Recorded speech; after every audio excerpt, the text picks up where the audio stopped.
Jai Hind all, welcome back to my channel. Now I will cover the rest of the questions which were asked to me during my interview at 1 AFSP Dehradun. और last video में मैंने 2 rapid fire cover किए थे, उसमें काफ़ी सारे questions थे and you will get the similar kind of questions in your interview as well. इस वीडियो में मैं कवर करूँगा मोस्टली क्वेश्चंस जो personal related to yourself थे. तो इसमें मैंने ऑलमोस्ट सारे क्वेश्चंस कवर करने की कोशिश की है. तो इस वीडियो को भी आप पूरे क्वेश्चंस प्रिपेयर करिए अपने इंटरव्यू के लिए. You will also get these questions in your interview. So let's start.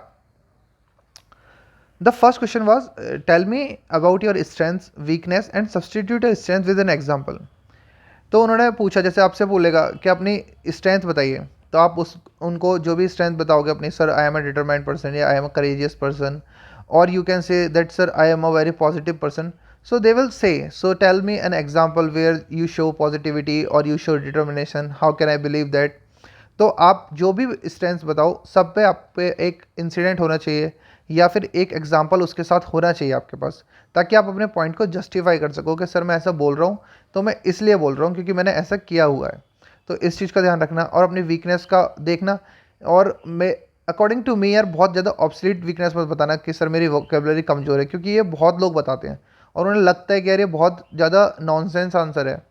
तो क्योंकि वो आपकी पर्सनैलिटी चेक करना चाहते हैं, तो कोशिश करना कि कुछ रियल जो वीकनेस हो उसे माइल्ड करके बता सकते हो. ऑब्वियसली आपको बिल्कुल बहुत ज़्यादा डिटेल में नहीं बताना, उसे माइल्ड फॉर्म में बता सकते हो, पर अपनी पर्सनैलिटी से रिलेटेड बताने की कोशिश करो तो ज़्यादा सही रहेगा. फिर next question was your biggest fear and the most adventurous thing you did. तो फियर का भी आप बता सकते हो, अगर आपको किसी चीज़ का डर है तो आप you can say, but tell this also in a very mild way. तो और एडवेंचरस थिंग खुल के बताओ जो भी आपने यार बढ़िया किया हो, पर उसमें बहुत ज़्यादा हवाबाजी मत दिखा देना कि यार मैंने एक बार स्टंट किया था सर और मैं मरते मरते बचा. तो ये सब चीज़ें नहीं होनी चाहिए. आप एडवेंचरस थिंग कोई अच्छी बताओ, आपने कोई एडवेंचर स्पोर्ट किया हो. जैसे मैंने उन्हें क्लिफ जंपिंग बताया था, तो उन्होंने बोला कि कितना फिट था, मैंने बोला सर 20-25 फीट थी. कहाँ पे की? ऋषिकेश. फिर उन्होंने बोला कि कितनी बार की हुई है तुमने, मैंने बोला सर 5-6 बार की है. फिर उन्होंने मुझसे क्रॉस क्वेश्चन किया, तो ऋषिकेश में तुमने कितने किलोमीटर की राफ्टिंग की? तो मैंने बोला सर 14 किलोमीटर्स थी. फिर उन्होंने बोला कि 32 वाली क्यों नहीं की? Then I told sir that was little bit expensive, that's why I went for 14 kilometre one. कहते ओके. तो आप कुछ ऐसी चीज़ बताओ, और उन्हें नॉलेज अगर होगी तो वो आपसे क्रॉस क्वेश्चन भी कर सकते हैं. पर जब अगर आपने सच में वो चीज़ करी हुई है तो you can easily tackle all the question related to that. Then the question was do you have a girlfriend. तो ये आपके ऊपर है. अगर आप येस बोलते हो तो they can also ask some question related to it. अगर आप नो बोलते हो तब भी वो आपको बोलेंगे okay, you let's suppose that you say no sir, they will ask okay but you might have some friends who are girl, and then you will say obviously sir yes. तो फिर वो आपसे बोलेंगे अच्छा तो मेरे को 2-3 के नाम बताओ. तो आप नाम बोलोगे तो वो एक नाम पिक कर सकते हैं और फिर पूछेंगे लाइक आपने ए बी सी नाम बताए, तो उन्होंने ए पिक किया and then he will say like if I ask A about yourself then what she will tell. तो इस क्वेश्चन को आप तैयार करना, वो पूछ सकते हैं. फिर tell me about your friends and their strengths and weakness. तो वो आपके एक बेस्ट फ्रेंड का नाम, जैसे मैंने पिछली वीडियो में भी कवर किया था, जो भी नाम बताओ रियल बताना है क्योंकि वो क्रॉस चेक करते हैं. और फिर आपने अपने फ्रेंड का जो नाम बताया वो पूछेंगे okay so tell me about his strength and weaknesses. तो ये भी आपको अपने फ्रेंड्स की स्ट्रेंथ और वीकनेस पता होनी चाहिए. और वहाँ किसी को क्रिटिसाइज़ मत करना. अपने फ्रेंड्स की वीकनेस बता रहे हो तो उसे बहुत माइल्ड फॉर्म में बताओ, और जो आपको लगती है रियल में कि हाँ ये इस चीज़ में वो इम्प्रूव कर सकता है. और इसमें आप एक चीज़ और ऐड कर सकते हो कि आपने किस तरह से हेल्प की उसे इम्प्रूव करने में, अपने फ्रेंड की ये जो भी गलती आपको लगती है, वीकनेस लगती है, तो how you contributed in that. Then they ask me, okay, Amar, tell me any recent thing that you helped in your family or you helped your father or mother or any sibling. तो इस चीज़ का भी आप एक point बना के लेके चलना कि अगर आपसे क्वेश्चन आता है तो आप क्या बताने वाले हैं, क्योंकि हम जनरली घर में करते ही हैं यार मदद, अब वो किसी भी वे में हो सकती है. तो उस चीज़ का आप अपना एक पॉइंट बना लेना कि सर अच्छा मदर का फादर की है, जिसकी भी आपने हेल्प की हो तो आप उसे आराम से क्लियरली बता सकते हो. उसके बारे में अगर कुछ डिटेल में भी पूछेंगे तब भी आप बता सकते हो, पर इसका एक आइडिया लेके चलना दिमाग में. और एक क्वेश्चन और आ सकता है, अगर आप सबसे ज़्यादा यंगर हो फैमिली में या फिर सबसे एल्डर हो तब भी आ सकता है दैट व्हाट यू फील और compare yourself to your younger brother और एल्डर सिस्टर या एल्डर ब्रदर. तो इन चीज़ों का भी कंपेयर करा सकते हैं कि आपको अगर आप सबसे ज़्यादा एल्डर हो तो आप रिस्पॉन्सिबिलिटी ज़्यादा है और आप अपने छोटे यंगर वंस को कैसे गाइड करते हैं.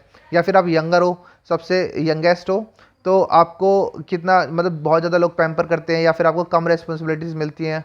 बड़े लोग ज़्यादा काम करते हैं तो आपको कैसा फील होता है, तो ये सब क्वेश्चंस आ सकते हैं, तो उनका भी एक आइडिया लेके चलना। Then the most important question was complete information about your employment. Like most of us are doing jobs or working somewhere or giving tuitions, then they will definitely ask about that and they will ask in very detail.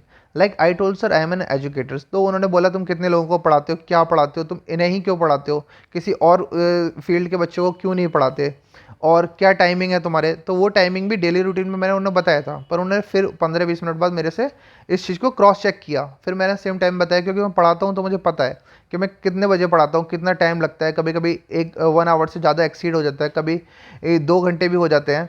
तो ये सब जो भी तुम, या फिर तुम अगर जॉब करते हो तो तुम्हें कंप्लीट पता होना चाहिए मेरी कंपनी क्या है, उसका वर्क क्या है, स्ट्रक्चर क्या है, और वहाँ का माहौल कैसा है, तो वो सब कुछ पूछेंगे। या तुम्हारे कलीग्स के साथ तुम्हारा रिलेशन कैसा है, और तुम को किसी दूसरी कंपनी में क्यों स्विच नहीं कर रहे, तो ये सब क्वेश्चंस वो पूछेंगे। तो if you are an employed और doing something then you must have complete knowledge about that, तो इस चीज़ का बहुत ध्यान रखना। Then other questions were how much you earn and how you manage your expenses.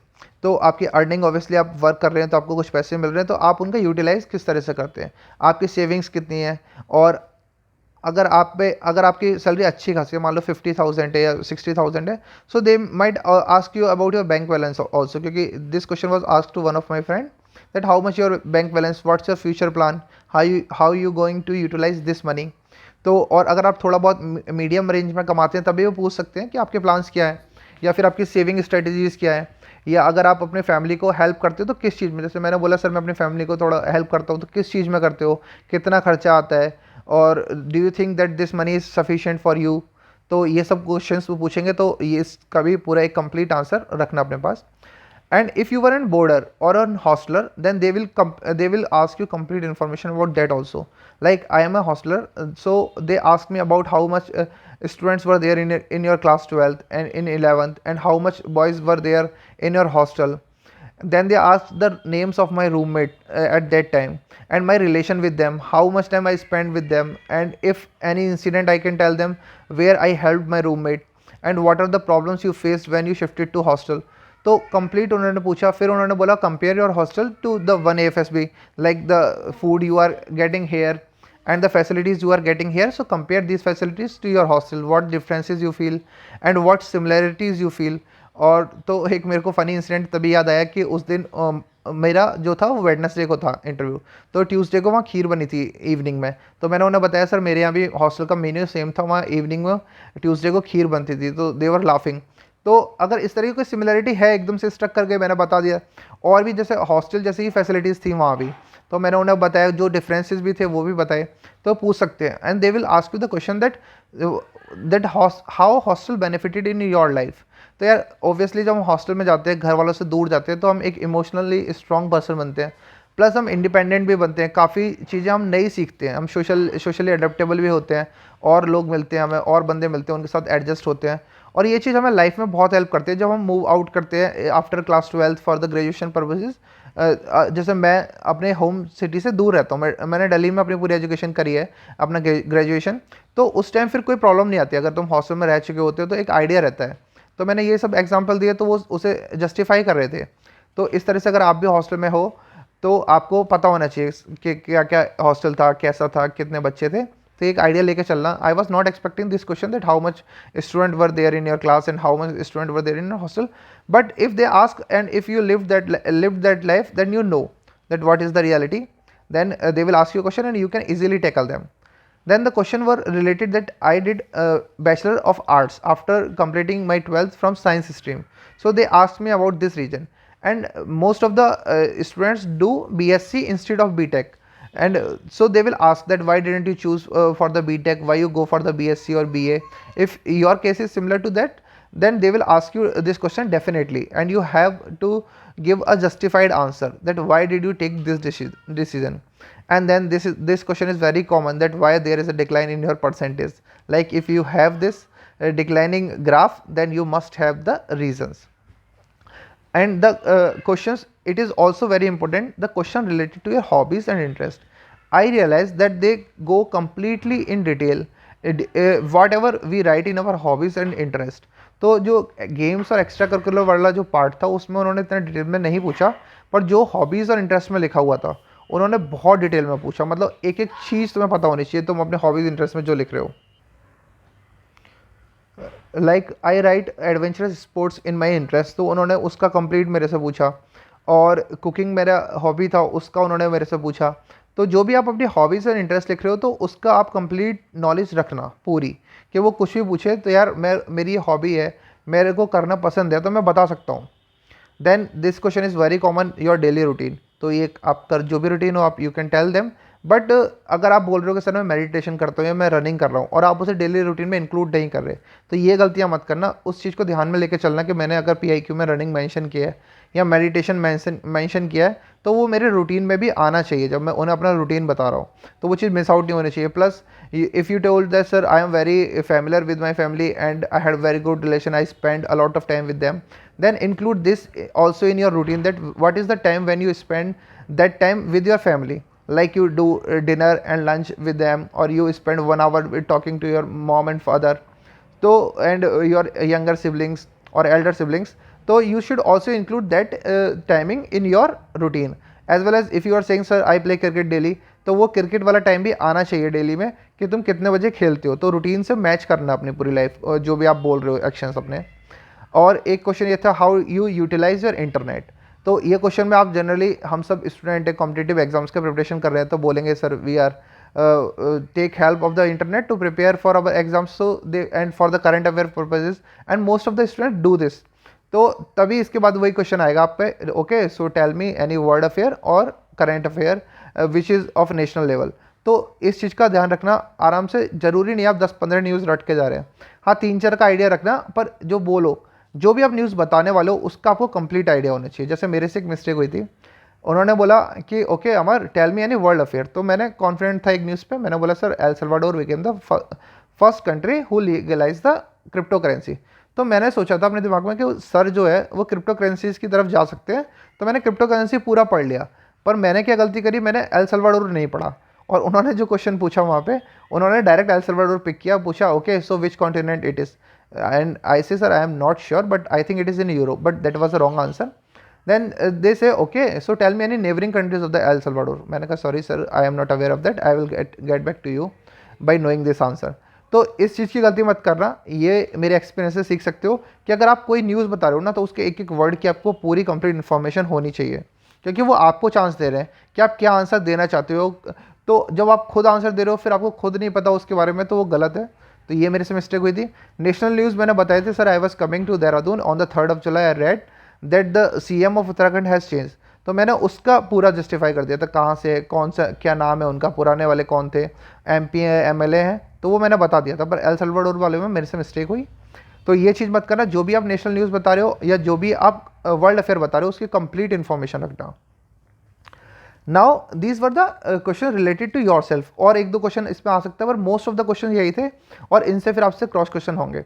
अब the most important thing that the students are very worried about, and I was also very worried that यार defence की knowledge मेरे को कम है, और वो क्या पता बहुत ज़्यादा टेक्निकल पे चले जाएँ या बहुत ज़्यादा कॉन्सेप्ट्स में चले जाएँ और क्या होगा पता नहीं। पर as a fresher I can tell they just ask very basic questions to you, and repeater से भी उन्होंने जो पूछे थे तो बहुत ज़्यादा टेक्निकल नहीं क्वेश्चन पूछे।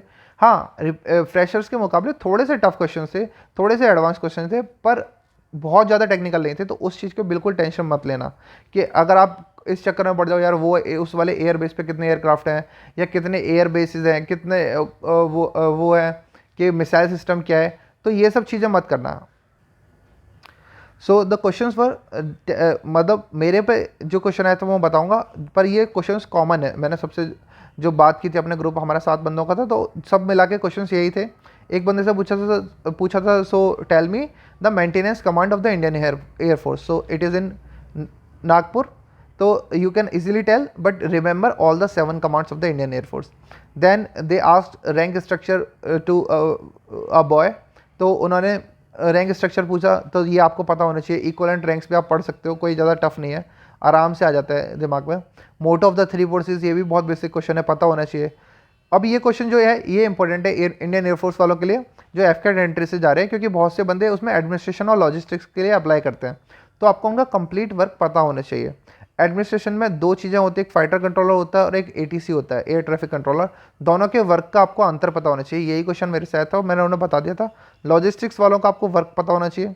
देन अगर आप फ्लाइंग के लिए जा रहे हैं तो आपको एयरक्राफ्ट्स की नॉलेज होनी चाहिए थोड़ी सी, कि सबसे पहले ये नॉलेज होनी चाहिए कि अगर आपको ट्रेनिंग दी जाएगी तो किन एयरक्राफ्ट, कौन से एयरक्राफ्ट्स पे दी जाएगी, प्लस ट्रांसफर एयरक्राफ्ट कौन से हैं, प्लस फाइटर एयरक्राफ्ट्स कौन से हैं। तो आप इसके 3-3 4-4 नाम पढ़ सकते हैं, थोड़ा सा उनके बारे में पढ़ सकते हैं, पर बहुत ज़्यादा डीप जाने की ज़रूरत नहीं है, ऐसा मैं कह सकता हूँ, क्योंकि बहुत डीप नहीं पूछा था। हाँ, थोड़ा सा नॉलेज होनी चाहिए, that is good for you, and if you have good other extra knowledge, that is also good for you. It will add a plus point in your preparation. Then they also ask that if you selected as a pilot, then where you will be sent for the training. So you also know about the training institution and the Indian Air Force Academy, that is in Dundigal, Hyderabad. तो आपको ये भी पता होना चाहिए। तो these were related to the interview questions, और ये दोनों वीडियोस में आपको काफ़ी सारे क्वेश्चंस मिलेंगे और 80% क्वेश्चंस कवर हो गए हैं इसमें, और 20% क्वेश्चन थोड़े डिफरेंट होंगे, वो आपके क्रॉस क्वेश्चंस पे भी डिपेंड करता है, पर मोस्ट ऑफ द क्वेश्चंस यही थे और आपको यही मिलने वाले हैं। तो आप इन क्वेश्चन को, एक एक क्वेश्चन को लिखिए, उनके आंसर्स प्रिपेयर कीजिए, मॉडल आंसर भी प्रिपेयर कर सकते हो आराम से, कोई दिक्कत नहीं है उसमें। तो आपको एक हेल्प मिल जाएगी लास्ट में।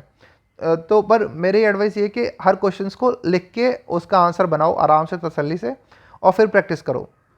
So, and the everyone says this, and I also accept it, that total interview was more focused on your PIQ.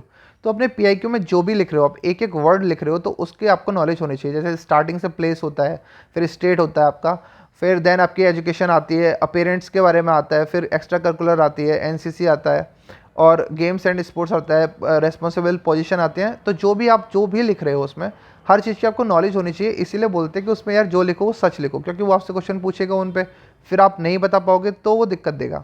तो इसलिए जो भी लिखो सच लिखना, और उस पर पूरा पढ़ लेना जो भी आप लिख रहे हो। So this is from my side, and prepare well, all the best, and stay connected to the SSB anecdotes. And guys do like share and subscribe, थोड़ा सा मोटिवेशन मिलता है, और अपने फ्रेंड्स के साथ भी शेयर करो। Next video I will cover the GTO section and why I failed in the conference, or why I was conferenced out. I will tell that reason also.